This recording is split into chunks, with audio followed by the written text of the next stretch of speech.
The low point of SDSU's season had to be Thursday's loss at Omaha, in which the Jacks blew a 16-point lead and lost on a shot at the buzzer. With a precarious spot at the top of the Summit League, things look like they would go from bad to worse in Fargo today, where fourth-place NDSU came out of the gate rolling over the Jacks in the first half. It's the Washington alum Dengu with the monster jam. Bison led by 17 in the second half and led by 9 with 2 minutes to go. The game is over. That's not what David Jenkins thinks. He cans a 3, and SDSU is back within 6. Then, with less than a minute to go, Mike Dahm will step back and hit another 3. He had 31, SDSU within 1. Now, Bison up 2 with a free throw and 3.7 seconds left. They miss it. State with one last shot. David Jenkins from half court. Yes! That is your ball game. The Jacks with an unbelievable win.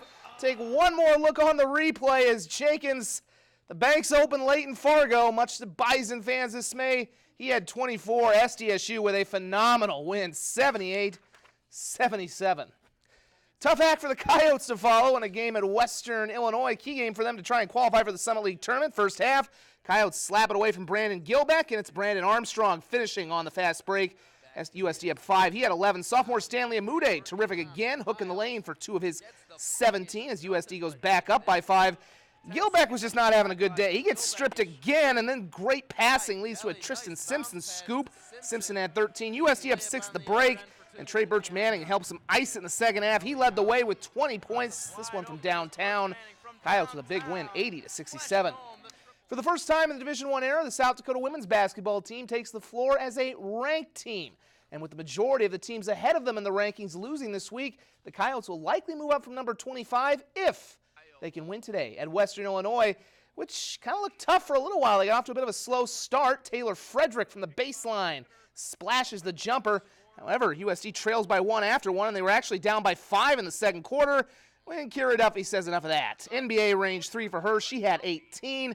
Start of a USD run. Monica Ahrens will get a triple of her own as the Coyotes go up by 4. And it never really gets any closer than that because Hannah Shervin was great. She had 20 points for USD. Look how wide open she is. And then they eventually get it to her, and she still makes it anyway. Coyotes go on to get the victory, 83-61.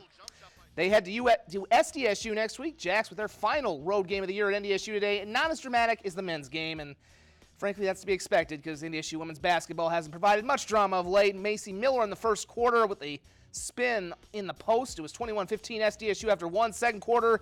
More Miller time, crossover and score. It was 43-24 SDSU with the break. She had 30 points and plenty more of where that came from for AJ's team in the second half as Riley Cascio-Jensen with a beautiful pass to Peyton Burkhardt, who had 10 points. Jackrabbits roll 88-48. In the NSIC, final home doubleheader for Sioux Falls against Upper Iowa starting the second quarter. Gloria Malamba with a terrific move in the post. Now, despite this, Travis Traphagen's team trailed by as many as 13 against an Upper Iowa team that's lost 40 straight conference games. So, yeah, USF was going to come back in this one. Kaylee Hummel for 2 of her game-high 20, and then in the final seconds of the half, off the inbound, Mariah Szymanski goes all the way for the bucket as USF rolls in the second half to a 69-47 win.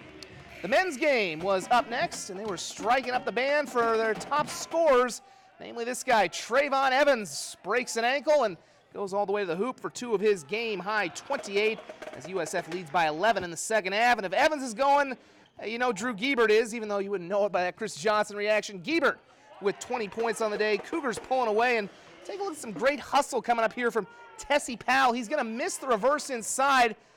Keeps after it, though, and eventually it's going to come right back to him, and he'll get 2 plus the foul as the Cougars end out their home schedule with an 80-60 win. Final day of the NSIC Swimming and Diving Championships at the Midco Aquatic Center. Northern State's Hannah Castigar pretty much owned the weekend, trying to win her final event, the 200 breaststroke. Took a record performance from Mankato's Lily Borgenheimer in 2:12.78, about a half second ahead of Castigar, who finished second but had a terrific week. As we take a look at the final team standings, St. Cloud State wins the championship, followed by Mankato. Sioux Falls and Augie go 3 and 4.